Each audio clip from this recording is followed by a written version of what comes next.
Hello everyone, मेरा नाम अंजलि है और मैं आपका स्वागत करती हूँ आपके अपने क्लासेस श्री कृष्णा क्लासेस में। तो लास्ट डे हमने पढ़ा था प्लाज्मा मेम्ब्रेन तक, आज हम उससे आगे पढ़ने जा रहे हैं। तो सबसे पहले हम लोग प्लाज्मोलाइसिस के बारे में पढ़ेंगे। प्लाज्मोलाइसिस होता क्या है?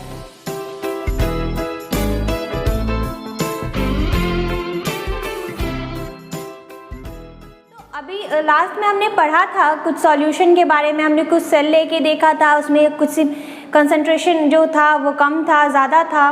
तो प्लाज्मोलाइसिस ऐसा प्रोसेस है जिसमें जो प्लांट सेल होते हैं वो वाटर लूज करते हैं ऑस्मोसिस के प्रोसेस से। तो ऑस्मोसिस के प्रोसेस से जब वो वाटर लूज करेंगे तो वो श्रिंक कर जाते हैं। इसी प्रोसेस को कहते हैं प्लाज्मोलाइसिस।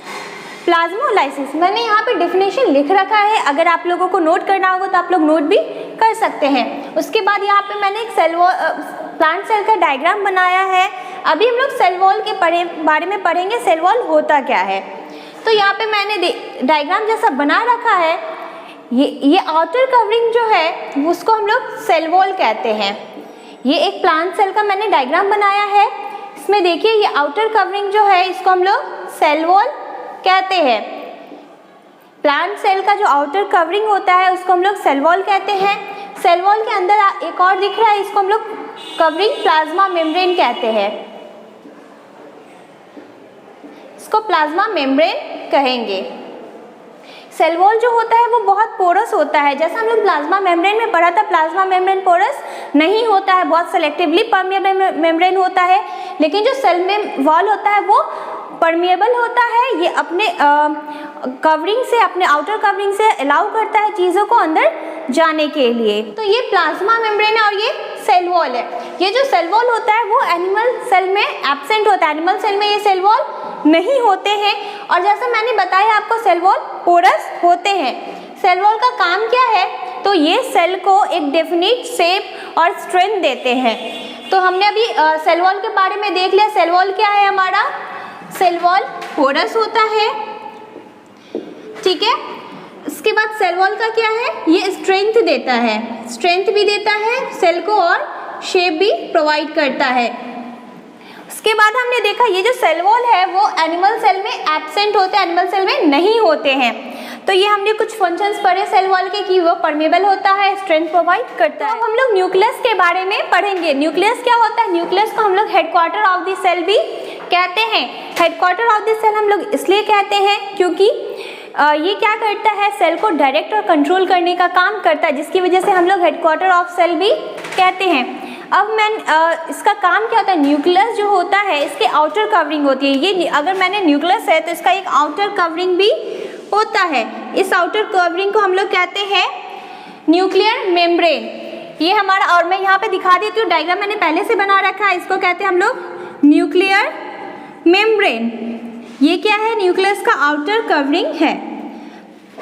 इसका क्या, अब हम लोग मैंने क्या किया, न्यूक्लियस को क्या किया, तीन पार्ट में डिवाइड किया है। Nucleolus, chromatin material, chromosomes. अब है कि इसमें न्यूक्लियोलस का काम क्या होता है? न्यूक्लियस जो होता है वो स्ट्रक्चर, न्यूक्लियस के अंदर स्ट्रक्चर होता है न्यूक्लियस की तरह। मैं यहाँ पे एक छोटा सा डायग्राम बना देती हूँ, उससे शायद इजी हो जाए। इसके अंदर ये वाला जो है वो क्या है? न्यूक्लियोलस है। अब क्रोमैटिन मटेरियल क्या होता है? क्रोमैटिन मटेरियल होता है क्रोमोसोम्स डिवाइड होने से पहले उलझे हुए थ्रेड की तरह दिखेगा। आपको लगेगा कोई थ्रेड उलझा हुआ है, जैसे आजकल आप लोगों का ईयरफोन उलझा हुआ रहता है, वैसे ही उलझा स्ट्रक्चर दिखेगा। इसको हम लोग कहेंगे क्रोमैटिन मटेरियल। इसको हम लोग क्रोमैटिन मटेरियल कहेंगे। ये क्रोमैटिन मटेरियल जब डिवाइड होता है तो ये क्रोमोसोम्स बनते हैं। क्रोमोसोम्स में आपको ऐसा स्ट्रक्चर दिखेगा। तो ये हम लोगों ने पढ़ लिया न्यूक्लियस के बारे में। अब हम लोग पढ़ेंगे साइटोप्लाज्म। साइटोप्लाज्म क्या होता है? साइटोप्लाज्म होता है जैसे प्लाज्मा मेम्ब्रेन और न्यूक्लियस के बीच का जो स्ट्रक्चर होता है जिसमें लिक्विड पार्ट्स होते हैं उसको कहते हैं साइटोप्लाज्म। यहाँ पे मैंने स्ट्रक्चर जैसा बना रखा है। ये पार्ट क्या है? ये साइटोप्लाज्म है। इसमें सेल ऑर्गेनल्स होते हैं और कुछ लिक्विड पार्ट्स भी होते हैं। अब मैंने साइटोप्लाज्म को भी दो कैटेगरी में डिवाइड किया है। क्यों ऐसा किया है? कि ये जो पहला मैंने किया साइटोसोल। साइटोसोल क्या होता है? लिक्विड पार्ट होता है। साइटोप्लाज्म का जो लिक्विड पार्ट होता है कहते हैं साइटोसोल। उसके बाद सेल ऑर्गेनल्स। सेल ऑर्गेनल्स क्या होता है कि सेल ऑर्गेनल्स जो ऐसे लाइजोसोम्स है, एंडोप्लाज्मिक रेटिकुलम है, गोल्गी अपैरेटस है, ये सब आ जाते हैं सेल ऑर्गेनल्स में। तो मैंने साइटोप्लाज्म अच्छे से डिस्क्राइब कर दिया। साइटोप्लाज्म क्या होता है, लिक्विड पार्ट होता है जिसमें सारे सेल ऑर्गेनल्स क्या करते हैं, फ्लोट करते हैं, उसको हम साइटोप्लाज्म कहते हैं। उसके बाद साइटोप्लाज्म को दो कैटेगरी में डिवाइड किया, पहला साइटोसोल होता है, दूसरा सेल ऑर्गेनल्स होता है। साइटोसोल लिक्विड पार्ट होती है और सेल ऑर्गेनल्स मैंने अभी बताया आपको, जितने भी ऑर्गेनल्स होते हैं सेल में सारे सेल ऑर्गेनल्स। हम लोग पढ़ेंगे सेल ऑर्गेनल्स के बारे में। सेल ऑर्गेनल्स में सबसे पहले पढ़ेंगे एंडोप्लाज्मिक रेटिकुलम के बारे में। एंडोप्लाज्मिक रेटिकुलम होता क्या है? एंडोप्लाज्मिक रेटिकुलम जो होता है वो नेटवर्क मेम्ब्रेन का काम करता है सेल में। अब एंडोप्लाज्मिक रेटिकुलम जो है वो दो कैटेगरी में डिवाइड होते हैं। पहला है rough endoplasmic reticulum and second one is smooth endoplasmic reticulum. ये जो रफ एंडोप्लाज्मिक रेटिकुलम है ये वेसिकल से बने होते हैं।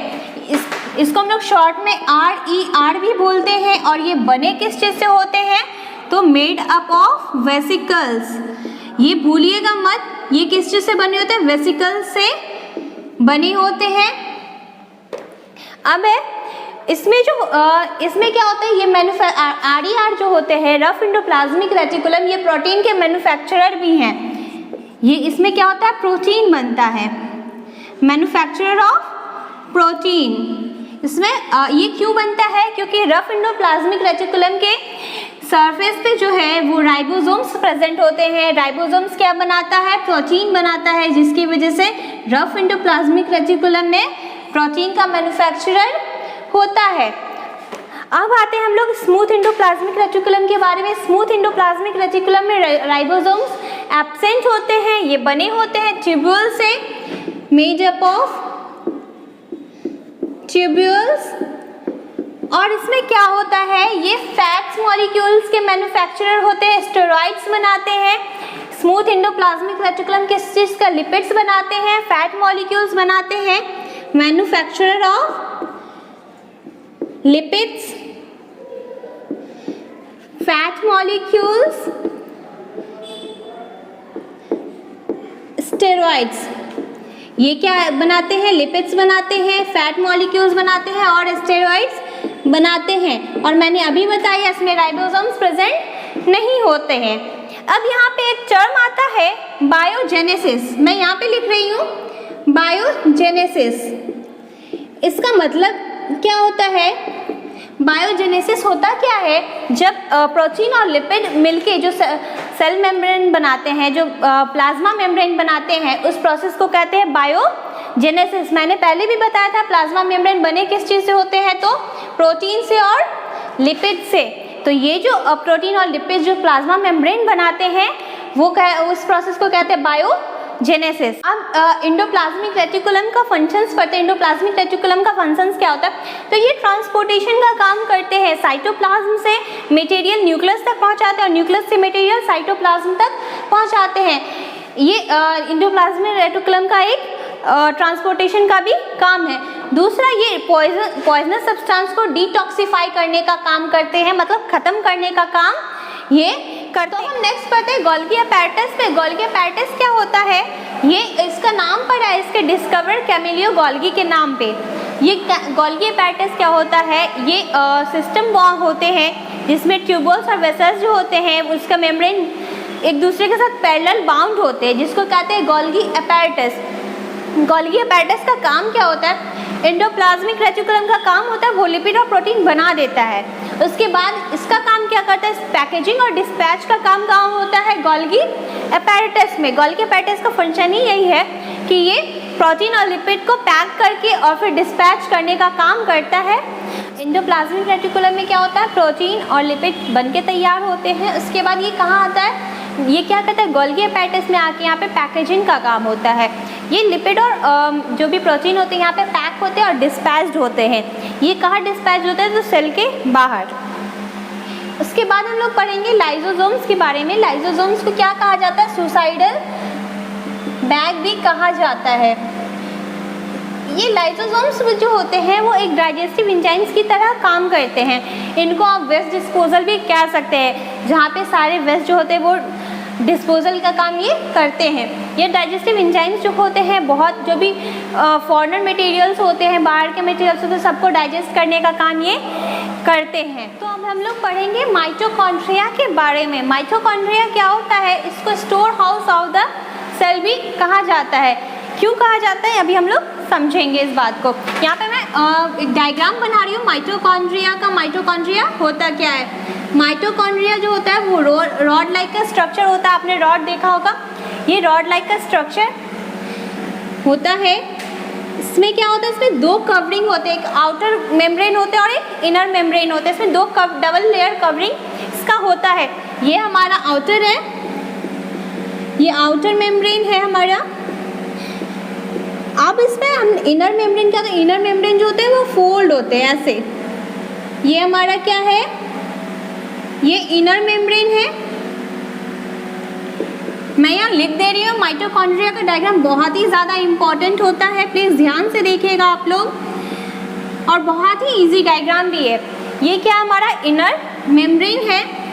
इसमें क्या होता है, माइटोकॉन्ड्रिया का जो होता है इसमें डीएनए और राइबोसोम्स दोनों प्रेजेंट होते हैं। इसका खुद का डीएनए और राइबोसोम्स होते हैं। तो ये छोटे छोटे क्या मैंने बना दिए, राइबोसोम्स है। ये राइबोसोम्स का काम क्या होता है, ये प्रोटीन बनाने का काम करता है। अब इसका डीएनए बनाते हैं। ये क्या है, डीएनए मैंने बना दिया, ये इसका खुद का डीएनए है। ये डायग्राम किस चीज़ का है, तो माइटोकॉन्ड्रिया का मैंने ये डायग्राम बना दिया है। इसका काम क्या होता है, इसका काम होता है एनर्जी स्टोर करने का काम होता है। एनर्जी स्टोर किस फॉर्म में करता है, तो एनर्जी फॉर्म स्टोर जो करता है वो एटीपी के फॉर्म में करता है। एटीपी का मैंने पहले भी बताया, फिर से बता दे रही हूँ, फुल फॉर्म एडिनोसिन ट्राइफॉस्फेट होता है। इसके फॉर्म में ये क्या करता है, एनर्जी स्टोर करने का काम ये करता है। अब आते हैं हम लोग प्लास्टिड्स के बारे में। प्लास्टिड्स क्या होते हैं, प्लास्टिड्स का भी खुद का डीएनए होता है, और ये सिर्फ प्लास्टिड जो होते हैं ये सिर्फ प्लांट सेल में प्रेजेंट होते हैं, एनिमल सेल में प्रेजेंट नहीं होते हैं। प्लास्टिड्स को मैंने 3 फॉर्म में दिया है, अलग अलग डिवाइड किया है। पहला है ल्यूकोप्लास्ट। ल्यूकोप्लास्ट से आपको क्लियर है, ल्यूको मीन्स होता है वाइट, तो वाइट कलर होता है। ल्यूकोप्लास्ट में क्या होता है, वाइट कलर होता है, और ये फोटोसिंथेसिस में कोई रोल प्ले नहीं करता। इसका काम क्या है, तो इसका काम है स्टोरेज का। स्टोरेज का काम है इसका, ये स्टोर क्या क्या करता है, तो ऑयल स्टोर करता है और प्रोटीन स्टोर करता है। ठीक है, अब आते हैं क्रोमोप्लास्ट पे। क्रोमोप्लास्ट जो होते हैं वो रेड और ब्राउन कलर के होते हैं। ये प्लांट्स के एरियल पार्ट्स में प्रेजेंट होते हैं, एरियल पार्ट्स में प्रेजेंट होते हैं, और इसका बहुत ही इंपॉर्टेंट रोल होता है फोटोसिंथेसिस में। अब हम आते हैं क्लोरोप्लास्ट का। क्लोरोप्लास्ट से ग्रीन कलर होता है। हमने पढ़ा है क्लोरोफिल जो होता है वो क्लोरोप्लास्ट में ही प्रेजेंट होता है। इसका बहुत ही ज़्यादा, आपने फोटोसिंथेसिस पढ़ा है तो इसका भी बहुत इंपॉर्टेंट रोल होता है फोटोसिंथेसिस में। इन दोनों का बहुत ही ज़्यादा इंपॉर्टेंट रोल होता है फोटोसिंथेसिस में। ये अब हम पढ़ेंगे वैक्यूल्स के बारे में। वैक्यूल्स क्या होते हैं, तो ये वैक्यूल्स जो होते हैं एक मेम्ब्रेन बाउंड रीजन्स होते हैं जिसमें अमीनो एसिड्स, वाटर प्रेजेंट होते हैं, कुछ ऑर्गेनिक एसिड्स प्रेजेंट होते हैं और प्रोटीन प्रेजेंट होते हैं। एनिमल सेल में जो ये वैक्यूल्स होते हैं वो नहीं के बराबर प्रेजेंट होते हैं, ये होते भी हैं तो बहुत छोटे साइज में प्रेजेंट होते हैं। और प्लांट सेल में क्या होता है, ये सेल के 50 से 90% जो होता है सेल का वो वैक्यूल्स होता है। अब सिंगल सेल ऑर्गेनिजम्स में क्या होता है वैक्यूल्स का काम, ये फूड स्टोरेज का भी काम करते हैं, इसमें फूड स्टोर होता है। वैक्यूल्स का एक और फंक्शन है कि ये क्या करता है कि जब एक्सेस वाटर सेल में प्रेजेंट होता है तो उसको बाहर निकालने का भी काम किसका होता है, तो वैक्यूल्स का होता है। दूसरा है स्टोरेज का काम भी करता है वैक्यूल्स। तो अभी हमने सारा कुछ पढ़ लिया जो सेल ऑर्गेनल्स में थे, सारे ऑर्गेनल्स हमने पढ़ लिए, लास्ट हमने वैक्यूल्स भी अभी पढ़ लिया है। तो अब हम कुछ एक डायग्राम देखेंगे एनिमल सेल का और प्लांट सेल का, जिसमें हम लोग सेल ऑर्गेनल्स बना के देखेंगे कि सेल ऑर्गेनल्स कैसे होते हैं, कहाँ होता है। तो सबसे पहले मैंने ये प्लांट सेल है और वो एनिमल सेल है। नॉर्मली क्या होता है, एनिमल सेल जो होते हैं मोस्टली क्या होता है वो इसी शेप में होता है, और प्लांट सेल जो होते हैं वो हेक्सागोनल शेप में होते हैं। तो सबसे पहले हम देखेंगे वैक्यूल्स का। वैक्यूल्स क्या होते हैं, ये प्लांट सेल में बहुत बड़े साइज में प्रेजेंट होते हैं वैक्यूल्स, लेकिन एनिमल सेल में वैक्यूल्स क्या होते हैं, वो छोटे साइज में प्रेजेंट होते हैं या नहीं ही होते हैं। तो मैं यहाँ पे लिख देती हूँ, ये क्या हमारा वैक्यूल। अब हमारा दूसरा आता है न्यूक्लियस। हम लोग न्यूक्लियस बनाएंगे यहाँ पे। न्यूक्लियस देखिए मैं यहाँ पे बना रही हूँ। ऐसे न्यूक्लियस जो होता है वो सेंटर में होता है, लेकिन क्योंकि प्लांट सेल में वैक्यूल का साइज बहुत बड़ा होता है तो इसीलिए प्लांट सेल में ये क्या होता है, ये साइड में होता है।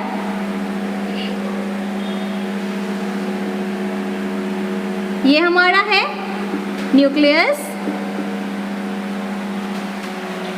मैं यहाँ पे बना रही हूँ न्यूक्लियस, ये हमारा है न्यूक्लियस।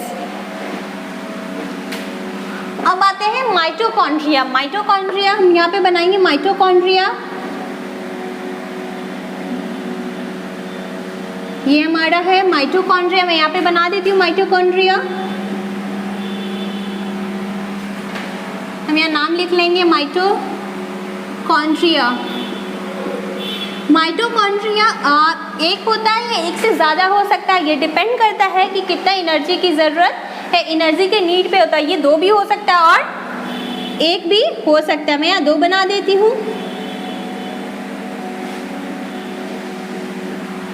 ठीक है, अब हम लोग देखेंगे इसमें लाइसोसोम्स। मैं यहाँ लाइसोसोम्स बना देती हूँ।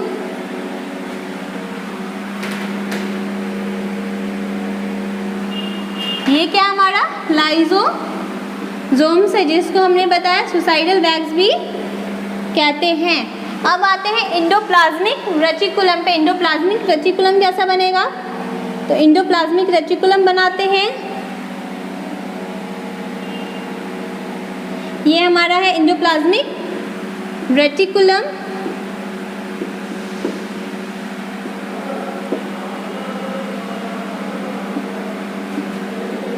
ये मैंने यहाँ पे मैं राइबोसोम्स बना रही हूँ। ये क्या है, अगर राइबोसोम सरफेस पे होते हैं तो मैंने बताया वो कैसा होता है एंडोप्लाज्मिक रेटिकुलम, वो रफ एंडोप्लाज्मिक रेटिकुलम होता है। मैं यहाँ पे एंडोप्लाज्मिक रेटिकुलम एक बना देती हूँ।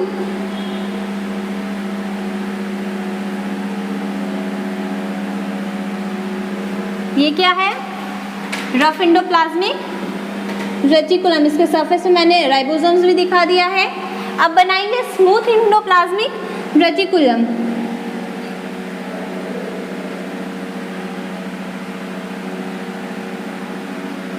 ये क्या है, स्मूथ एंडोप्लाज्मिक रेटिकुलम है। इसके सरफेस पे राइबोसोम्स नहीं है। यहाँ पे मैं लिख देती हूँ स्मूथ एंडोप्लाज्मिक रेटिकुलम। यहाँ पे भी मैं स्मूथ एंडोप्लाज्मिक रेटिकुलम बना देती हूँ। ठीक है, अब हमारा बचा है गोल्गी अपैरेटस, जिसको हम लोग कहते हैं गोल्गी कॉम्प्लेक्स। मैं यहाँ पे गोल्गी अपैरेटस बना देती हूँ एक। ये क्या है, गोल्गी कॉम्प्लेक्स।